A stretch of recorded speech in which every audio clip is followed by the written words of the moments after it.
பெரிய வாய்ப்பு இருந்தும் வசதிகள் இருந்தும் சூழல்கள் இருந்தும் சின்ன கிராமங்களில் தங்கி அங்க இருக்கக்கூடிய மக்களுக்கு பணி செய்யக்கூடிய மருத்துவர்கள், மலை கிராமங்களுக்கு போய் அங்க இருக்கவங்களுக்கு மருத்துவ சேவை செய்யக்கூடிய டாக்டர்கள், நர்ஸ், அந்த போலி பியானடு. இந்த ஷோக்கை தலைப்பு எப்படி வச்சிருக்கோம்னா தர்மதுரை டாக்டர்ஸ் மற்றும் பொதுமக்கள் அப்படின்னு வச்சிருக்கோம். பாய்ஸ் நல்ல ஆக்ஷன் பிளாக் மாட்டிருது, வாங்கடா. உங்க டாக்டர் எப்படிப்பட்டவர்? தாம்பரத்துல சேஷகிரி டாக்டர் பேரு. என்னோட சின்ன வயசுல 2 ரூபாய் வாங்கினாரு, அதுக்கப்புறமேட்டு 5 ரூபாய், இப்ப வந்து 10 ரூபாய், அப்படி இல்லைன்னா வந்து கொடுக்கறத கொடுங்க அப்படின்ற மாதிரி போயிடுவாரு. அதே மாதிரி வாரத்துல ஒரு நாள் ஃப்ரீயாவே எல்லாருக்குமே அந்த 10 ரூபாய் கூட வாங்க மாட்டாரு. அடேங்கப்பா, இது வரையா? போயிட்டு உள்ள போயிட்டு வந்தாலே நம்மளுக்கு சரியாயிட்ட மாதிரி தான் இருக்கும். அவரை பார்த்தாலே சரியான அந்த மனுஷனை போய் பார்த்தாலே போதும்பா. யார் அவரு?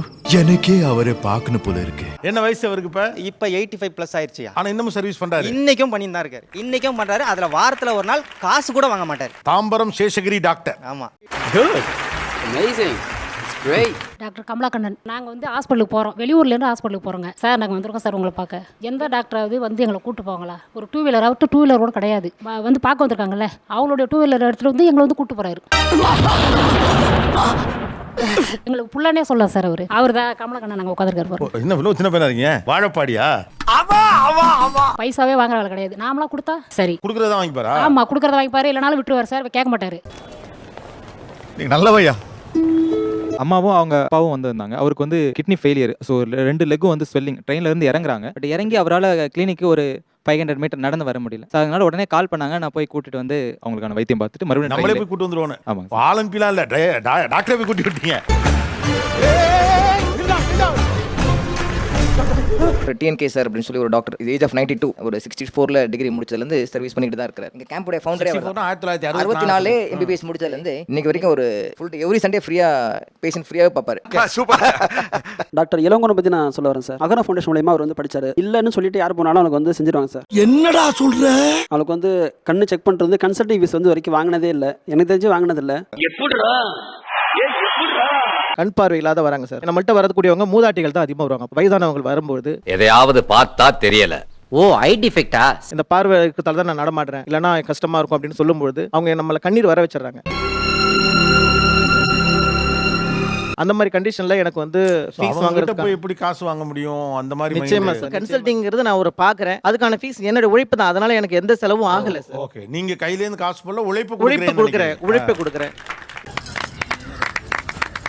எனக்கு இந்த கையே விழுந்து போயிடுச்சு. இந்த கையே யூஸ் ஆகுது நினச்சிட்டேன். நான் ரொம்ப வேதனைப்பட்டேன்.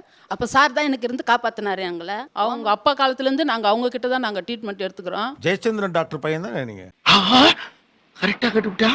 அவர் ஜெயச்சந்திரன் டாக்டர் எல்லாருமே கேள்விப்பட்டிருப்பீங்க. 5 ரூபாய் டாக்டர் அப்படின்னு சொல்லுவாங்க. 5 ரூபா தான் வாங்குவார்.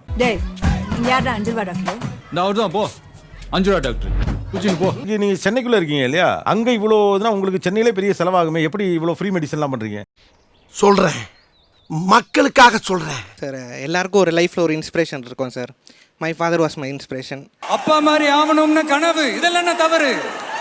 ஸோ அப்பா உடம்பு சரியில்லாத போது, ஸோ சரத் எனக்காக கிளினிக் பார்த்துக்கோ ஃப்ரீயாக இருக்க டைம்லன்னு சொல்லிட்டு ஈவினிங் அவர் ஸ்டார்டட் சீயிங் கிளினிக். அப்போ வந்து ஒரு 2 மந்த்ஸ்லேயே பாசிட்டிவே. இப்போ வந்து நாங்கள் பார்க்கணும், ஊர்லேருந்துலாம் நாங்கள் வரணும்னு சொல்லி ஒரு எனக்கு தெரிஞ்ச ஒரு 30-50,000 பர்சன்ஸ் வந்து பார்த்துருப்பாங்க சார் அந்த டெத்து. அவ்வளோ பேருமே யாரும் ஒரு டாக்டர் இறந்துட்டாங்கன்னு சொல்லி யாருமே வரல. எங்கள் அப்பா வந்து இறந்துட்டாரு, எங்கள் அண்ணன் இறந்துட்டாரு, எங்கள் கூட ஃபேமிலியில் இருக்கவங்க இறந்துட்ட மாதிரி ஃபீல் பண்ணி எவ்ரி ஒன் கேம். அப்போ தான் எனக்கு தெரிஞ்சது எப்படி ஒருத்தர் வந்து இவ்வளோ அன்பு வந்து மக்கள்கிட்ட பெற முடியும்னு எனக்கு ஒரு பெரிய ஆச்சரியம். தமிழ்நாட்டு மக்கள் அவ்வளோ சீக்கிரமா யார் மேலேயும் அன்பு வச்சிட மாட்டேன். அப்படி வச்சுட்டா சாகர வரைக்கும் அந்த அன்பு மாறவே மாறாது. நான் மதுரை தெற்காசிலிருந்து வரேன், காஜ்மா தெருவில் இருந்து. எங்கள் வீட்டுக்காருக்கு 3 வருஷமா இது ஒரே வழி. அதே இடத்துல நிறைய இடத்துல பார்த்தோம். எல்லா இடத்துல பார்த்தா 4 லட்சம், 5 லட்சம், 3 லட்சம் கேட்டாங்க. ஒரே இதில் 35,000 ரூபாய்க்கு எங்கள் வீட்டுக்காருக்கு முடிச்சு கொடுத்தாங்க சார். எங்களுக்குன்னு இல்லை, எல்லா மக்களுக்கும் நல்ல சலுகை. நல்லா அன்பாவும் பேசுறாங்க. அவங்க பேசுறதே நம்மளுக்கு குணமாகும் அந்த நிலைமையில பாக்குறாங்க. ஆக்சுவலா ரொம்ப நல்லவர் தெரியுமா? அப்படியா? பாதி டாக்டர் தான் மருந்தை விட. டாக்டர் நல்லா பழகுனாரு, பேசினாருனாவே பாதி சரியாயிரும் இல்லையா? டெஃபினெட்லி. அம்மாக்கு ஆக்சுவலாக kidney patient for so long. எமர்ஜென்சியாக அம்மாவுக்கு வந்து திடீர்னு லோ சுகர் ஆகி கான்ஷியஸ் போயிடுச்சு. அப்போ ஃபயர் சார் ஃபர்ஸ்ட் மீட் பண்ணேன். சார் வந்தாங்க. அம்மா வித்தின் 10 மினிட்ஸ்ல நல்ல நார்மல் ஆயிட்டாங்க. உண்மையிலே இந்த ஊர்ல நீ ஒருத்தன் தான்டா நல்லவன். இதில் வந்து என்ன, எங்கள் அப்பா வந்து ஒரு சொன்னார், இந்த தொழில் யாருக்கும் கிடைக்காத சாமி, உனக்கு கிடைச்சிருக்கு, அதுக்கு தானே இல்லாதவங்களுக்கு நல்லது செய்யினாரு. நம்ம கூட இருக்கிறவங்கள நாம பார்த்துக்கிட்டா நமக்கு மேல இருக்கிறவன் நம்மளை பார்த்துக்குவோம். ஒரு நாளைக்கு மினிமம் வந்து ஒரு 20 to 30 பேஷண்ட் வந்து ஃபீஸ் வாங்க மாட்டேன். அண்ட் என்னுடைய சார்ஜஸ் எதுவுமே எடுக்க மாட்டேன். பட் நான் வேலை செஞ்சு கொடுத்தேன். யார் சாமி இவன்? எங்கேருந்து வந்திருக்கான்? பல லட்சம் செலவு பண்ணுறது எப்படி கம்மியாக பண்ணுறதுன்னு கேட்டிங்களா சார்? அதாவது கவர்மெண்ட் ஸ்கீம்ஸ் நிறையா இருக்குது சார். இப்போ ஆன்ஜியோ அந்த மாதிரி இப்போ ஆன்ஜியோகிராம் பண்ணுறதுலாம் கவர்மெண்ட்டில் ஃப்ரீயாகவே பண்ணிகிட்டு இருந்தாங்க. ஃபார் எக்ஸாம்பிள் இப்போ டயாலிசிஸ் இருக்குது, ரேடியோ தெரப்பி, இதெல்லாம் சில ஹாஸ்பிட்டல்ஸில் வந்து ஃப்ரீயாகவே பண்ணுறாங்க. அப்படியா? உங்கள் டாக்டர்? நான் வடச்சென்னையிலேருந்து வரேன் சார். மக்கள் மருத்துவர் ஜெயச்சந்திரன் டாக்டர். என் பொண்ணுக்கு வந்து ஹார்ட்டில் அடைப்பு இருக்குன்றதை 40 நாள் குழந்தையில கண்டுபிடிச்சு அவர் தான் சொன்னார். அவரோட சேவையை அவர் புள்ள சரத் சார் எடுத்து நடத்துறாரு. எனக்கு எலி காய்ச்சல் வந்து நான் உயிரோட இருப்பேனா, ஒரு தாய்க்கு என் பிள்ளைய பார்த்துப்பேனான்னு எனக்கு தெரியாத நிலைமையில நான் ரொம்ப ஃபிக்ஸ் வந்து இருக்க மாட்டேன்ற நிலைமையில இருந்தேன். சார் தான் என்னை காப்பாற்றி விட்டாரு. ₹1 கூட அவர் ஃபீஸ் வாங்கல. நான் அவர் காலில் விழ போனப்போ என்னை பிடிச்சி நான் இருக்க, நீ கவலைப்படாதுன்னு சொன்னார். நான் இப்போ இந்த இடத்துல இருக்கேன். காலில் போய் விழுகணும்னு தோணுச்சு. அந்த நேரத்தில் வந்து 3 பிள்ளைங்க நான் விட்டுட்டு போயிட்டேன். என் பிள்ளைங்க எங்க இருக்கும்? தெய்வம் மாதிரி என்னை காப்பாற்றினா. ₹1 கூட அவர் ஃபீஸ் வாங்கல. எனக்கு வாங்கல. ஏ அப்பா. ஒருத்தர் நம்ம மேல நம்பிக்கை வைக்கிறப்ப இயல்பாவே பொறுப்பு கூடிடுது இல்ல? அப்போஸ் குளுக்கோஸ் அப்போஸ்ங்க, அப்போஸ்னா ஆமான்னு அர்த்தம். எல்லாரும் கைவிட்ட பிறகு அவர் பிழைக்க மாட்டார் அப்பா அப்படின்லாம் எல்லாம் சொன்ன பிறகு ஒரு டாக்டர் அதை பார்த்து ஏதோ பண்ணி ட்ரீட்மெண்ட்ஸ் கொடுத்து அவர் நார்மலுக்கு வந்ததை பார்க்குறப்ப எப்படி இருந்துச்சு? ரொம்ப நன்றி, ரொம்ப சந்தோஷமா இருக்கு. எனக்கு நைட் தூக்கமே வர மாட்டேது இது நினைச்சு. கண்டிப்பாக சார். எங்கள் வீட்டில் எங்கள் அப்பா வர முடியல, அவங்களால வர முடியல இவ்வளோ தூரம். மொத்த ஃபேமிலி எனக்கு வரதான் ஆசைப்பட்டாங்க. ஏன்னா ஒரு குடும்பத்தோட தலைவர் அப்பா. அவர் இல்லைன்னா அப்பா இல்லைன்னு நாங்கள் எல்லாரும் ஒரு மாதிரியாக ஃபீல் ஆகிட்டோம். அப்பாவை காப்பாற்ற டாக்டர்லாம் கடவுள்னு சொல்கிற மாதிரி அவர் எங்கள் கடவுளை தான் சார் தெரியாது.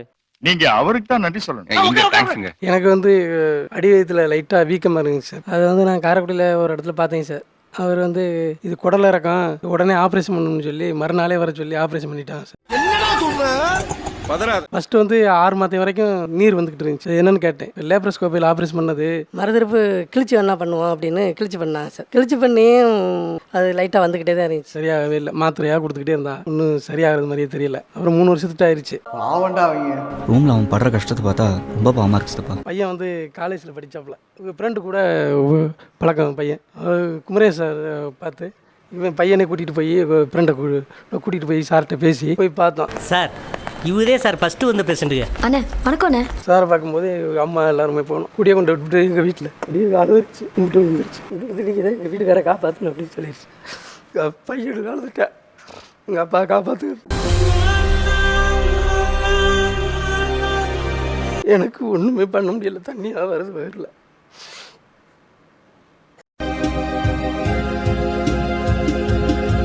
அவர் சார் சொன்னாரு, நீங்க அழுகாதீங்க, எனக்கு அப்பாவை நான் அவரை பார்த்து நான் சரி பண்ணி விடுறேன் அப்படின்னு சொல்லி கை விடுங்க.